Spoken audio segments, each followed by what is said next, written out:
All right. How is everyone doing today? This is L.A.Kendrick with another tale from the vault of Would You Die? What we have here today, I've covered it before, but I've stumbled across some additional information of an eyewitness to the alleged attack. It's from the Beast of LBL, and what we have is an opportunity to hear from an alleged sole survivor and an eyewitness account to the gruesome attack. And here we talk about everything cryptid, supernatural, extra-dimensional, ultra-dimensional, UFO-based, paranormal, hauntings, ghosts, demons, you name it, we talk about it here. So in 1982, a family of four was supposedly attacked by what people now call the Beast of LBL. Recently, a gentleman reached out, claiming he was not only a witness to that gruesome event, but was also a survivor. Now that same gentleman wants to present his story to the world. Again, like, share, comment, and subscribe. Take this information with a grain of salt. Here we just brainstorm and talk about the unusual, okay? So, however you process it, do it the way you do it, alright? And then that way no feelings are hurt. And again, The Foes of God, my new book, will be out this month. And I don't want to take up any more of you guys' time, so the party don't start till you walk in. And now that you're here, let's begin. Jacks, just so fair use, you for please. Travel purposes. But that was it. They did that with the long metal rod they kept hanging by the main door. Got all that set up and everything, and they went, Stephen and Levi went, I suppose 100 foot, maybe a little bit more down the back of the motorhome to get some wood. He just had a short double-headed axe that he used, and I was inside, and he told me that I could go ahead and do some target shooting if I wanted to. And so I had there was a 410 crack barrel, single shot shotgun, and I had some soup cans ready to go that I was going to take out, and the shotgun was laying on the sofa that folded down into a bed, and I could hear some muffling, like somebody was saying something in a loud voice towards the back of the camper. And you remember it was still a little bit chilly, so we did have the doors closed. And all of a sudden, the driver's side door of the motorhome popped open, and behind the door, is where Levi kept a 20-gauge pump shotgun. And this is where it all just happened so fast. I heard the yelling, came around front of the motorhome. Stephen was being attacked by this thing, and Levi shot and hit Stephen, and he hit this thing in the shoulder.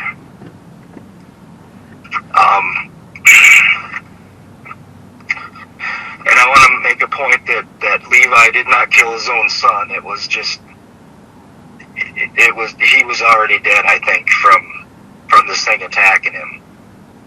And after he had shot, this thing came over and got a hold of Levi, and I believe is how he killed him, was he either bit him or broke his neck, one or the other. I threw open the main entrance door, and I had that 410 shotgun, and when he got back into sight as he passed the main door, it just all went black, and all I did was fired, and I shot, and I did hit it, and he did go down, but got back up, and this is what they found in the tree. It was not Connie. I don't know where that awful tale come from, but they did not find her in that tree. So you're saying it was the creature itself? Say that again, I'm sorry? I said it wasn't Connie then, it was the creature itself that they found in a tree. Absolutely 100%. She was not found in that tree. I don't know where that story come from. after I fired, I got scared. I turned into a coward. And I rolled up the front step. Stephen was just in front of me. I rolled up underneath the motorhome and into the framework. At that same time as I was leaving the motorhome, Connie and Dan was screaming. And I knew they were whatever with the other one. Now I want to point out, I seen the one I hit, but I didn't see the other one. But there had to have been two, because whatever it was, they were screaming, "Oh my God, it's coming through the window." I heard that coming through the window, and I just figured that Connie and Diane were on their way with me. In other words, they would be running with, following shortly behind. But they didn't. And that's when that, whatever it was, got a hold of them.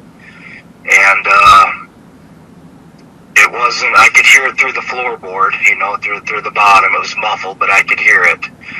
And Jesus.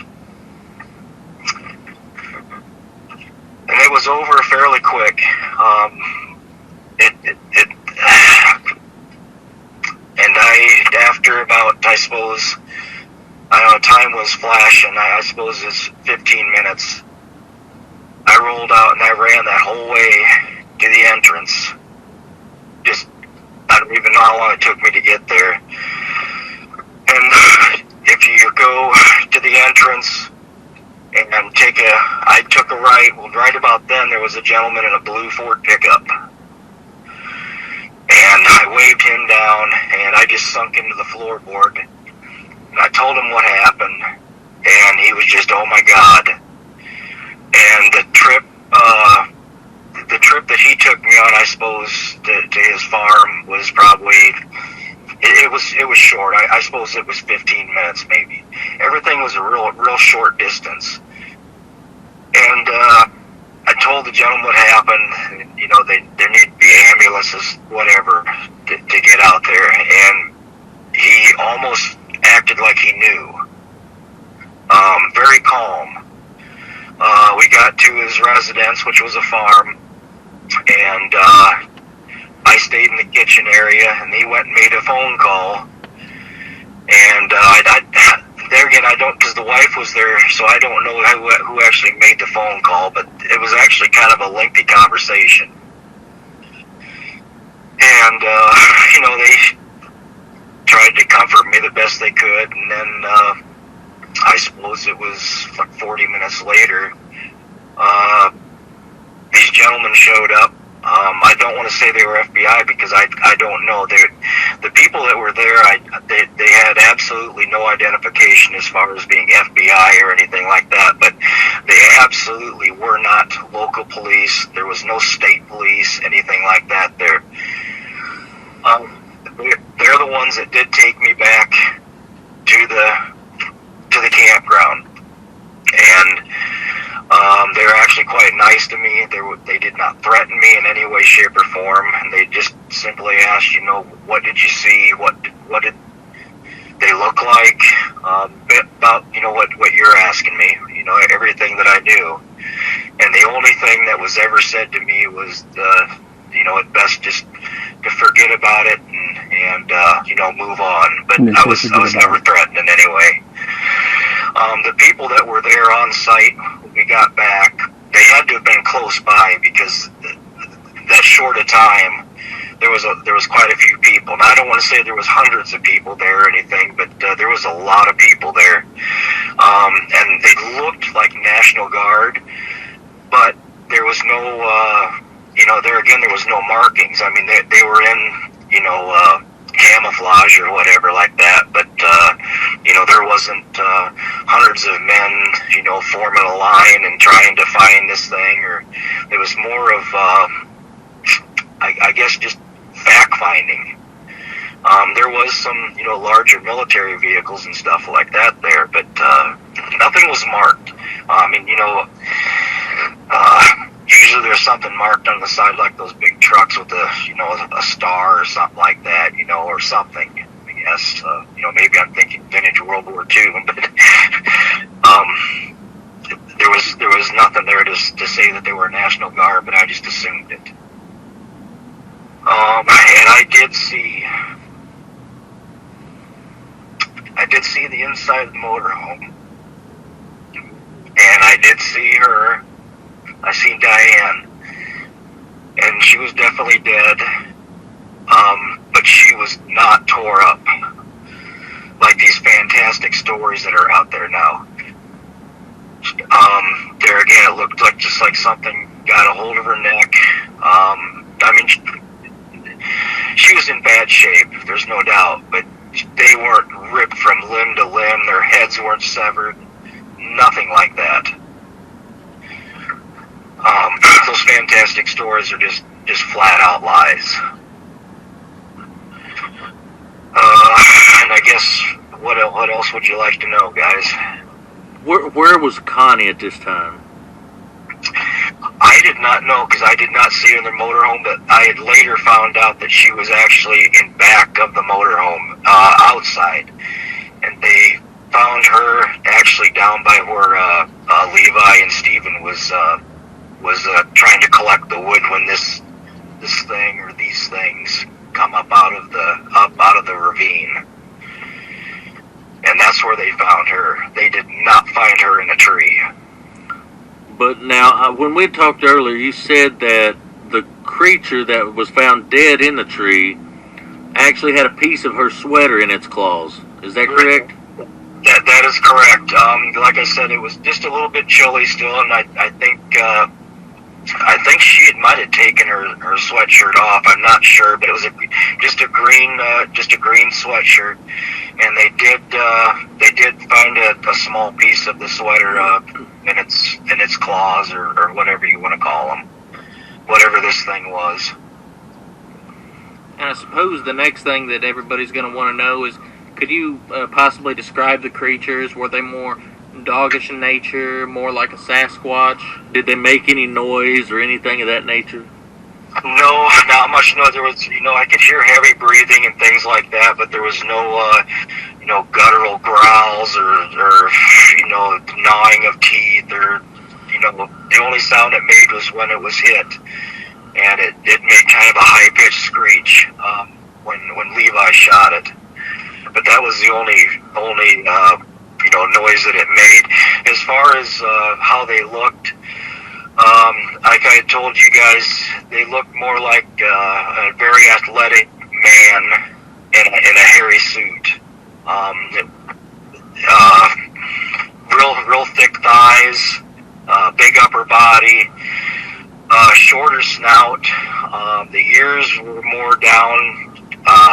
Instead of being clear up on the head, they were more kind of, spaced down a little bit. You could the glimpse that I got of the one bit, you could see teeth, but they weren't, hanging clear out of their head and stuff like that, like people think. And I suppose they were as tall as a, 6'4", 6'5", as a good sized man. They weren't these great big, huge giants that I've heard. And I'll be totally honest, I haven't really read into what a lot of about this story, because I just assume it's been a mountain out of a molehill, so to speak. So I've really only done any research just here as of recent, when I knew it was time to say something. The legs, could you describe the legs? Were they human or dog-like? And maybe the feet as well? Yeah, they were more human. Like I said, the thighs were thick, and the calves and the feet were kind of weird. They were long and narrow. They looked like a human foot, but they were long and narrow. And this thing had, the hands were oversized. I'll say that. They were bigger, proportion in the body, but they didn't have huge, long, 8-inch claws or anything like that. I suppose they were, a couple inches at most. And to be honest, that's why I really thought, even years after, to be quite suits robbing or trying to murder us. That's what I had thought, and at that time I knew nothing about dogmen and still don't know a lot about him, to be quite honest. Well, there you have it. So I'm going to leave it right there as far as the telling of that individual who said he survived the encounter. Going to leave it right there. So then that way I can put my spin on what we see in that area. All right, let me come back to my regular voice. That's pretty intense, you guys. And I'm from that area, the Kentucky, Tennessee area. We always had weird stuff happening in the forestry area back home. Okay, land between the lakes was always scary because it had allegedly a lot of witchcraft, slaves, and the Native Americans had been run out of their area by the white colonizers and settlers that came in, and they forced them off the land. There's a lot of unmarked graves there, headstones with no markings on them. Just really, really thick wooded area, right? So you literally, they say there are witches there, they say there are Bigfoot there, they say that there are ghosts and hauntings and apparitions, all kinds of stuff in those areas. And I'm telling you, it kept me up sometimes at night because I would always wonder what's really out there. And I think if we close our mind off to what's possibly out there, that's a bad thing.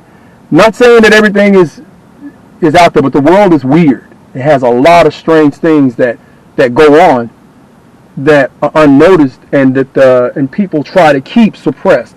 So then that way they can keep on going about business as usual. Because you got to remember, these national forests, parks, they generate a lot of money. So if people knew that these things were actually going on out there, guess what? They would lose millions and possibly billions of dollars, right? Again, we always had scary, crazy stories in the Tennessee and Kentucky area, and it always fascinated me as a child and as a young man coming up. So me personally, these are just my thoughts. I would love to know what happened. With all these stories can't be lies and fabrications. Can't be. It's not possible. This guy seems pretty genuinely sincere about what he heard, but I had heard that too, that it drugged a little girl body up into the tree and all they found was her leg.